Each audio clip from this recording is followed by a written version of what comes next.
এই জায়গাটাতে ঠিক আছে না কথাটা? হ্যাঁ, এটা আমি দীর্ঘদিন ধরেই আমি অনুভব করি এবং বিএনপির খুব একজন শুভকামী হিসাবে বিএনপির জন্য শুভকামনা সবসময় ছিল, এখনো আছে।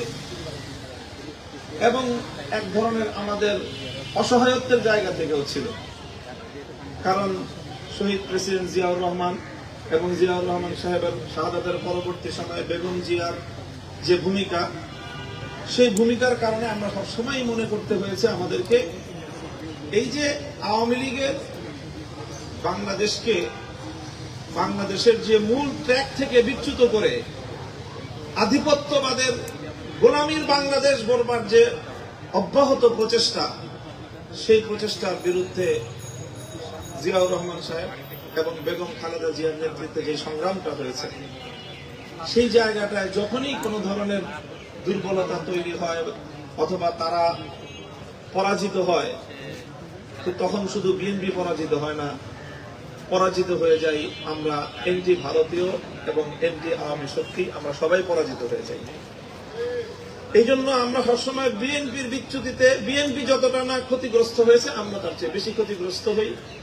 বিএনপির ভুল সিদ্ধান্তের সাফার যতটা না বিএনপিকে করতে হয়, তার চেয়ে বেশি সাফার করি আমরা। এই জন্য বিএনপির প্রত্যেকটা ভুল আমাদেরকে প্রচন্ড ভাবে কষ্ট দেয়। বিএনপি যখন 96 সালে এই তত্ত্বাবধায়ক সরকার বুঝে না, তত্ত্বাবধায়ক সরকার আসমান থেকে পড়েছে বা কোথাও এই জাতীয় যখন কথাবার্তা বলতো, তখন আমরা দেখতেছিলাম যে বিএনপি একটা পতনের দিকে ধাবিত হচ্ছে। বিএনপিকে সেই বিষয়টা কষ্ট দেয়নি, আমাদেরকে কষ্ট দিয়েছে। আবার 2006 সাল যখন সামনে আসলো, আবার যখন বিএনপিকে হাসানকে তত্ত্বাবধায়ক সরকারের প্রধান করার জন্য সংবিধানকে পরিবর্তন করার, সংবিধানে আনার নানা ধরনের আয়োজন করতেছিল। নির্বাচন কমিশনে এম এ আজিজের কথা আপনাদের মনে থাকার কথা, এম এ আজিজের বিরুদ্ধে আন্দোলন হয়, এম এ আজিজকে পরিবর্তন করে আরেকজনকে দেয়, মাহফুজুর রহমান নাকে, তাকে পরিবর্তন করে আরেকজনকে দেয়।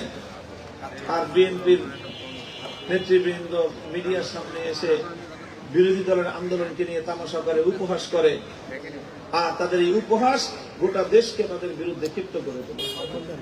এই করতে করতে শেষ পর্যন্ত 2006 সালে বিএনপি কে এম হাসান মার্কা, এম এ আজিজ মার্কা নির্বাচন করতে গিয়ে যেই খাদে পড়লো, সেই খাত থেকে বিএনপির নেতারা তো আওয়ামী লীগের সাথে তলে তলে আন্ডারস্ট্যান্ডিং করে, তাদের ব্যবসা বাণিজ্য, তাদের নিরাপত্তা সবকিছু নিয়ে তারা তো 20 বছর খুব খারাপ ছিল। সাফার করতে হয়েছে আমাদেরকে ব্যাপকভাবে, জেলে যেতে হয়েছে আমাদেরকে চরম ভাবে। বিএনপি ভুল করে সাফার করি আমরা, কারণ আমরা আমাদের স্টেটটাকে, আমাদের নেতৃত্বটাকে বিএনপির হাতে দিয়ে রেখেছিলাম। এবার আমরা যে কথা বলতে চাচ্ছি সেটা হলো এই যে এখন বাংলাদেশ 24 পরবর্তী সময়ে আমার বাংলাদেশ যেটা বলছে, বিএনপি তোমরা চোখ তুলে তাকিয়ে দেখো, কান খাড়া করে শুনে রাখো, আগামীর দিনে তোমাদের ভুলে আমরা আর সাফার করব না, আমরা বিকল্প পথ খুঁজে নিচ্ছি। এবার যদি বিএনপি যেই ভুল করছো, তোমরা হিসাব কষে দেখো, তোমাদের ইঞ্জিনিয়ারিং এর যে নির্বাচন হয়েছে, সেই নির্বাচনে তোমাদের ভোটের অনুপাতটা তোমরা হিসাব করে দেখো যে তোমরা কোন ভোটে কিভাবে নির্বাচিত হয়েছে। আমি ইঞ্জিনিয়ারিং এর হিসাবটা বাদ দিলাম, 51% ভোট তোমরা পেয়েছো, সেটাকেই আমি সত্য ধরে নিলাম। এই 51% ভোটের মধ্যে তোমরা যেই ভোট দিয়ে, যেই জনগণকে দিয়ে বিগত 50 বছর রাজনীতি করেছো, সেই ভোটার তোমাদেরকে কত পার্সেন্ট ভোট দিয়েছে সেটা হিসাব করো, এবং সেই ভোটার কত পার্সেন্ট তোমাদের বিপক্ষে অবস্থান নিয়েছে সেই হিসাবটা তোমরা করো। এবং তোমরা যাদের বিরুদ্ধে, যেই জনশক্তির বিরুদ্ধে, যেই আইডিওলজির বিরুদ্ধে, যেই ফিলোসফির বিরুদ্ধে রাজনীতি করেছো, তাদের কতটা করুণা এবং তাদের কতটা দয়া এবং দাক্ষিণ্যের উপর নির্ভর করে তোমরা এবার ফুল মেজরিটি পেয়েছো, সেটাও হিসাব করো।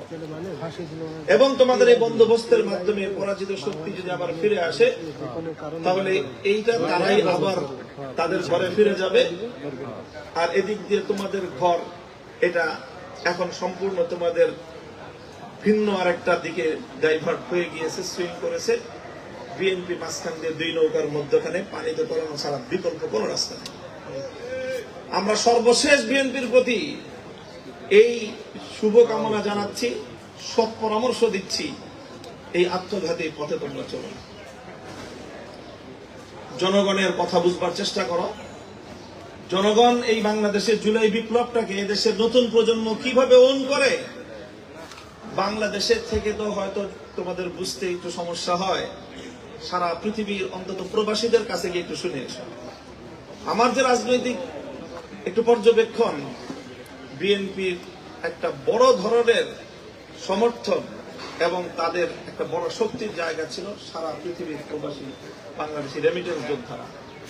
বিগত জুলাই বিপ্লবের সাফল্যের অন্যতম অংশীজন এই রেমিটেন্স যোদ্ধারা, প্রবাসীরা এখন আমার তো যতটুকু পর্যবেক্ষণ 80 থেকে 90% এখন সম্পূর্ণ তারা বিএনপির প্রতি শুধু ক্ষুব্ধ না, মারাত্মক রকমের বিস্ফোরণোন্মুখ হয়ে আছে তারা। এই টোটাল যে ইয়াং জেনারেশন, নতুন জেনজি প্রজন্ম এবং নতুন যারা এবছর ভোট দিয়েছে 35 বছরের মানে কম যাদের বয়স, এই টোটাল এই প্রজন্মটাই বিএনপি থেকে মুখ ফিরিয়ে নিচ্ছে বিএনপির ভুল রাজনীতির কারণে। কথা দীর্ঘায়িত করছি না, আমি আমার কথা কনক্লুশনের দিকে চলে যাচ্ছি। শুধুই একটা কথাই বলি, এই কথার তো এখনো পর্যন্ত সাংবিধানিক কোনো ব্যাখ্যাও আসে নাই এবং জাতীয় সংসদেও এখনো পর্যন্ত সরকার তরফ থেকে কোনো ব্যাখ্যা দেওয়া হয় নাই। এই যে আজকে গণভোটকে যে সংবিধান বিরোধী বলছেন আপনারা, গণভোটকে সংবিধান বিরোধী বলতে বলতে মুখে ফেনা তুলছেন। এই গণভোটের প্রতি সমর্থন ব্যক্ত করে গণভোটের মাধ্যমে জুলাই সনদকে যে আনচ্যালেঞ্জেবল একটা জায়গায় বাংলাদেশের কনস্টিটিউশনের মধ্যে অন্তর্ভুক্ত করা যাবে, এই প্রক্রিয়া যখন আলোচনা হয়েছিল সেই ঐকমত্য কমিশনে জুলাই সনদ পাশ হওয়ার পরে, তো সেখানে তো সুস্পষ্টভাবেই সালাউদ্দিন সাহেব বিএনপির পক্ষ থেকে প্রতিনিধিত্বশীল বক্তব্য রেখে তারা তো এই প্রসেসটাকে, এই প্রক্রিয়াটাকে শুধু সমর্থন করেছেন তাই নয়, বরং তারা উত্থাপনও করেছেন। তো সেই নভেম্বর মাস থেকে ফেব্রুয়ারি মাস পর্যন্ত তখন তো মনে হয় নাই যে গণভোটটা আনকনস্টিটিউশনাল। এখন কেন আপনারা এসে সেই হাসনাত আব্দুল্লাহর ভাষায় বলতে হয় যে গান পার হয়ে গেলে মাঝি কাকদুলা ভাই, এখন আর চিনো না তোমরা মাঝিদেরকে? আমি তো আমার এক বক্তব্যে বলেছি, বিএনপি যেই হীনমন্যতার শিকার, আসলে বিএনপি 24-এর গণ অভ্যুত্থানের মানে আয়নায় নিজেদের ব্যর্থতা ছাড়া আর কিছুই দেখতে পায় না। এই জনগণ, এই দেশের মানুষ ফ্যাসিবাদের জাতাকলে পিষ্ট হতে হতে তারা বিপ্লবের জন্য সম্পূর্ণ প্রস্তুত ছিল। তারা বিএনপির দিকে তাকিয়েছিল যে বিএনপি নেতৃত্ব এই জনগণকে বিপ্লবের জন্য নেতৃত্ব দিবে, কিন্তু বারবার জনগণ এই বিএনপির নেতৃত্বের কাছ থেকে তারা ভীরু কাপুরুষতা সুলভ আচরণ পেয়েছে। ঈদের পরে আন্দোলন হবে, ঈদের পরে আন্দোলন হবে, ঈদের পরে আন্দোলন হবে। বাংলাদেশে আর 15 বছরে বাংলাদেশের আকাশে ঈদের চাঁদ উঠে নাই, আর বিএনপির আন্দোলনও আসে নাই। শেষ পর্যন্ত আমাদের ছাত্ররা তারা বাধ্য হয়ে রাজপথে নেমেছে, তারা নেতৃত্বের দায়িত্ব নিজেদের কাঁধে তুলে নিয়েছে। বাংলাদেশের মানুষ তখন নতুন আস্থায় আবার রাজপথে নেমেছে। তখনই সেই বাংলাদেশের বিপ্লবের মহাকাব্য তৈরি হয়েছে। স্যার, একটারে গুলি করলে একটাই যায়, বাকিটি যায় না। বিএনপি নেতৃত্ব কি করেছে? 28 অক্টোবর সর্বশেষ, 28 অক্টোবর না, নয়াপল্টনে যে সমাবেশ হলো,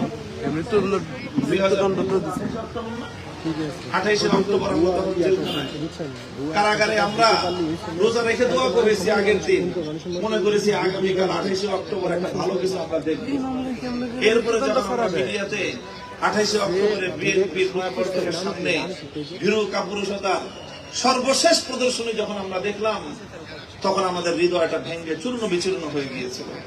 আমরা তখন মনে করেছিলাম যে আমাদের মুক্তির সর্বশেষ সূর্যটা বুঝে অস্তমিত হয়ে গেল।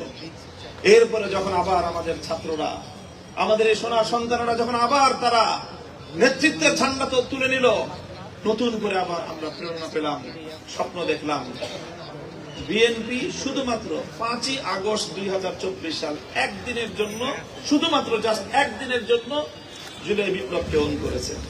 সেদিনের বক্তব্য শুনেন রুহুল কবির রিজভী সাহেবের, সেদিনের বক্তব্য শুনেন বিএনপির অন্যান্য নেতাদের, আন্দালিব রহমান পার্থ সাহেবদের বক্তব্য 5ই আগস্ট শুনেন। এরপরে 6ই আগস্টের পর থেকে বিএনপি নেতৃবৃন্দের স্টেটমেন্ট গুলো দেখেন, এরপরের দিন থেকে তাদের বক্তব্য চেঞ্জ হয়ে গেছে। কারণ 5ই আগস্টের আকস্মিকতায় অভিভূত ছিল তারা, কারণ তারাও মুক্তির কোনো পথ খুঁজে পাচ্ছিল না, মুক্তির কোনো সম্ভাবনাই তারা দেখছিল না। 5ই আগস্টের বিপ্লবে তারা আনন্দিত উৎফুল্ল ছিল এবং তখন তাদের মুখ থেকে অরিজিনাল কথাটা বের হয়ে আসছে। 5ই আগস্ট রাতের বেলায় শুয়ে শুয়ে তারা চিন্তা করেছে আসলে বিপ্লবটা কি হলো এবং এখানে আমাদের অর্জনটা কি এবং আমাদের ভূমিকাটা কি। তো সেই ভূমিকাটা দেখলো যে ইতিহাস যখন লিখবে যে 2024 সালের জুলাই বিপ্লব, 36শে জুলাই বাংলাদেশ মুক্তি লাভ করেছিল এবং এই নেতৃত্বটা কিভাবে এসেছিল, সেখানে প্রথমেই যে কথাটা আসবে সেটা হলো বিএনপির চরম নেতৃত্বের ব্যর্থতার প্রেক্ষিতে বিকল্প নেতৃত্ব মাঠে এসেছিল। কাজেই 5ই আগস্ট 36শে জুলাইয়ের বিপ্লবের সফলতা মূলত বিএনপি নেতৃত্বের কাপুরুষতা, আপোষকামিতার এক স্পষ্ট দলিল। এই জন্য বিএনপি 24শে জুলাইকে অন তো করেই না, বরং 24শে জুলাইয়ের বিপ্লবের এই অর্জনকে মুছে ফেলার জন্য তারা চেষ্টা করছে। আমাদের পয়গাম মনে রেখো, 24শে বিপ্লবকে যদি তোমরা মুছে ফেলতে চাও, ব্যর্থ হবে তোমরা। বাংলাদেশের 71-এর অর্জনকে হাইজ্যাক করে 72-এর চেতনা দাঁড় করাবার যে চেষ্টা করা হয়েছে, 24শে এই অর্জন এবং বিজয়কে যদি ধ্বংস করবার জন্য তোমাদের এই অব্যাহত প্রচেষ্টা চলতে থাকে, এর জন্য তোমাদেরকে কড়া মাসুল গুনতে হবে। বিএনপি মাঝখান থেকে তলিয়ে যাবে, বিকল্প শক্তি বাংলাদেশ পন্থীদের নেতৃত্বের জন্য যেই দানা বাঁধা শুরু হয়েছে এটা চলতেই থাকবে। বিএনপির সামনে এখন দুটোই অপশন, এক হলো নিজেরা ভ্যানিশ হয়ে যাওয়া, আর এক হলো জুলাই চেতনাকে ধারণ করা।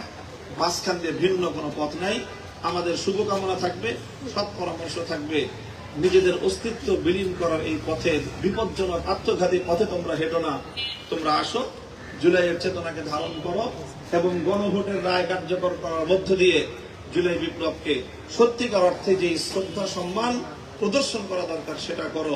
সেটাই তোমাদেরকে ইতিহাসে তোমাদেরকে স্মরণীয় করে রাখবে।